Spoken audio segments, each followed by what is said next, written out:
If Prime is who we think he is. Are you me? We are the two most accomplished receivers in the history of this game. When you're talking about the most important things, championships, and your stupid ass talking about running fast, like people weren't running fast back then, are you me? What the hell are you talking about? I don't even know your name. And I certainly don't know your game because you don't. I don't see you every year with a gold jacket in that Hall of Fame room. I don't see you anywhere great players are. So who the fuck are you to talk about what, Deion Sanders couldn't cover these guys today? Do you really know what you're talking about? Do you really have any clue at what you're talking about? You think there were not fast guys in the league when I played? You think Tyreek Hill can outrun an Olympian like Bullet Bob Hayes, who played before me? You think he can outrun the Ronaldo Nehemiahs who tried to play in this game? You know why he tried? Because they wanted speed in the game, but other things were required when we played. You must get to run around and play 7-on-7 touch football. We had pain in our game, and y'all don't even know shit about pain. Every route you got hit, even running around in the middle of, you could get tapped by those linebackers. They took all of that out the game because y'all asses were soft and you couldn't take it. You come from a damn era of everybody gets a trophy in NIL where nobody fights for a starting job. I ain't started. I'm going to go leave and start somewhere else. Get the f out of my face talking noise until you know what you're talking about. I will dominate this era of football. Dominate. Football's not about running fast. It's not about speed. It's about getting the job done. It's about getting the job done. And you won't tell me you know somebody that got the job done better than me, better than Jerry Rice, that you're going to use our picture and trying to make your point? Are you stupid or are you stupid? There was separate from ball, separation from the football, and it was allowed. It was encouraged. It was actually praised when you knocked somebody out. If anybody hit your asses, they'll suspend them for 3 weeks. You couldn't even play when I played the game. And some of these you're talking about, they couldn't even play when we played the game. And even to tap on to how dumb you are and how stupid y'all asses are with oh my God, when you started talking about, well, Deion couldn't play with these guys. I want to see him play with some real fast guys. See if he can play with all these speed guys. Prime wasn't covering the people that these boys are covering either. Who is these boys? Man, everybody, all these boys. You got to line up every week. Every week. Every team got a dude now. or two that will bust your ass. Prime was a superior. He could still ball in it, though. Prime is like Jordan to me. What I mean by that is he's in an era where he's an alien or somebody from the future that was dropped off in the wrong time. But he could come in this time and yeah, still because he can ball in this time. That's what I'm saying. Like the receivers from back then. Might not be Prime, though. Who is he going to be? Oh, shit. I'm just saying, he got a lot of people. He got a lot of guys. He got to line up every week. Every week. Yeah, I get it. Elite wide receiver. I get it, but these guys that he played against weren't that fast, bro. Like, I don't know. They were stronger, but they weren't that fast. These guys now, they big, they fast, they can jump. I would have loved to have seen him play against certain guys. Like who? I would have loved to see him play against Chad in his prime. I would have loved to see him play against Justin Jefferson right now today.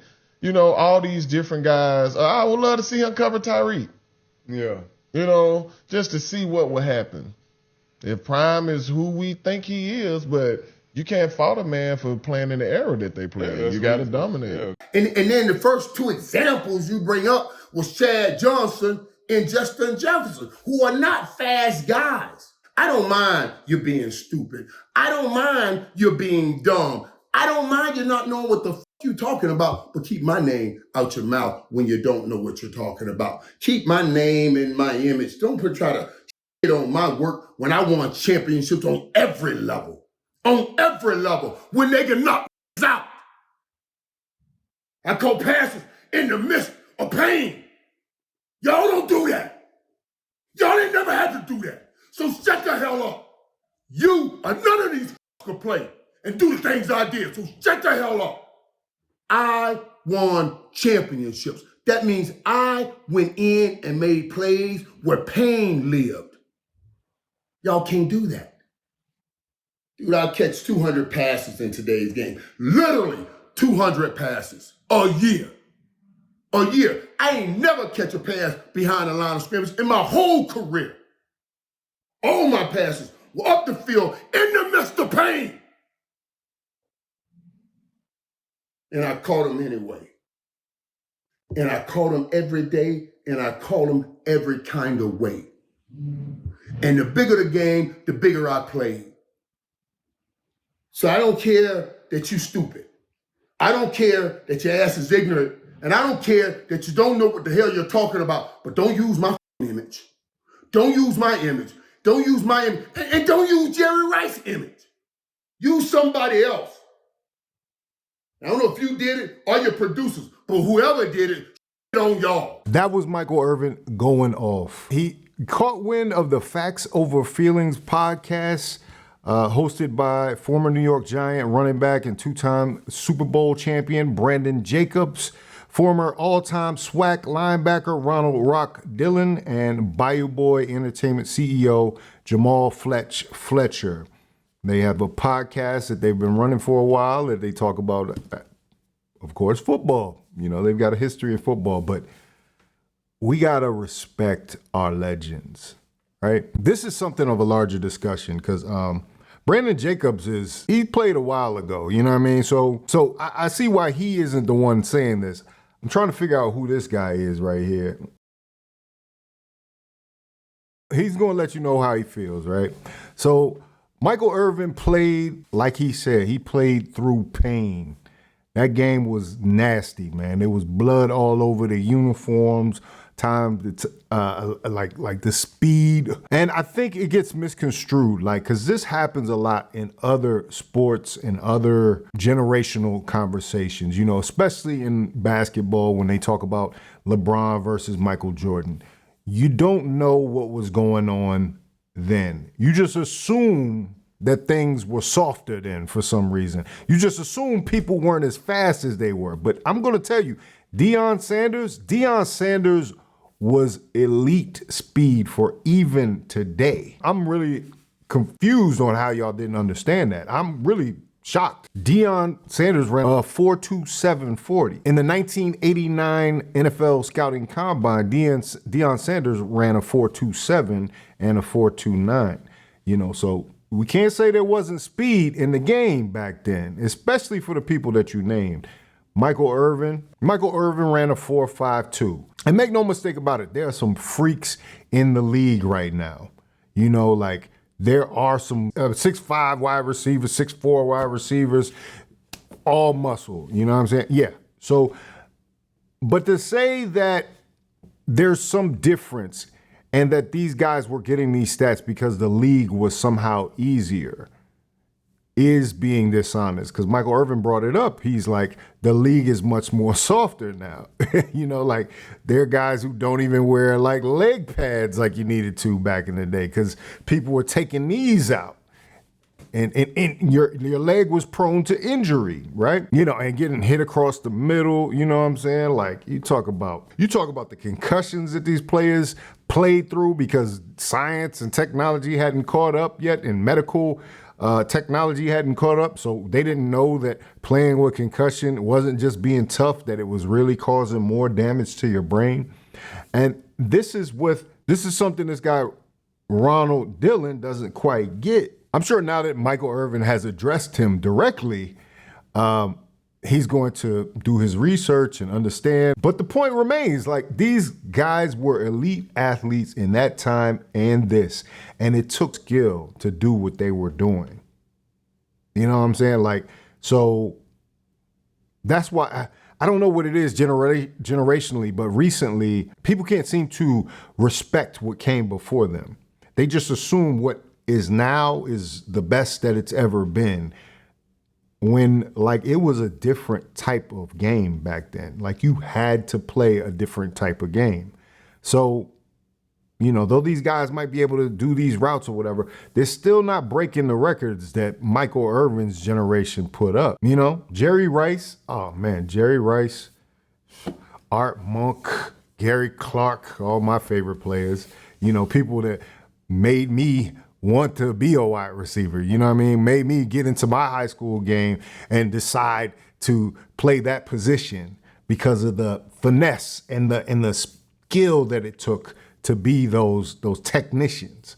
Like it takes a lot more than running routes and being open, you know, like Michael Irvin said, he never caught a pass behind the line of scrimmage. You know, that would be an insult to his era of wide receivers, because now you're playing like a running back almost. You're coming off of, you have to go and catch. And one thing I will bring up, and this is something that I'm jealous of this current day's wide receivers, is that the gloves are so tacky right now that if you get within a millimeter of, if you get anywhere close to the ball immediately attaches to your glove. Like, you know how many receptions I would have had? How many drop balls would have gone? I was playing with no gloves at one point, you know? So that's the thing. Like, we got to be honest about these things. And, you know, like I said, Michael got heated, but I think he got his point across, right? I think we need to show respect to our legends. You know what I'm saying? We got to keep holding these people up. These guys have, they put this generation's wide receivers on their shoulders, you know, so wide receivers and defensive backs on their shoulders. You know, there wouldn't be these huge contracts that come now without them. Understand, they were playing for much less money. I mean, we could talk about that, but it doesn't take away from the greatness that they gave to the game and the sacrifices that they made. And if nobody says thank you to Michael Irvin, I want to say thank you to Michael Irvin, because your time with the Cowboys, even though I was a Redskin fan, inspired me in ways. You were at the top of your game. You were a master at your craft, and you were one of the best to ever do it, you know? So anyway, I thought that was interesting. I'm glad he got that off his chest. You know, hopefully they can have a conversation. Maybe even Michael Irvin could come on the Facts Over Feelings podcast and have a conversation with the guys. You know what I'm saying? Hopefully cooler heads will prevail. But anyway, let me know what you think about it in the comments. If you like this video, like, comment, subscribe, hit the bell notification for all uploads. This is Faucette Media.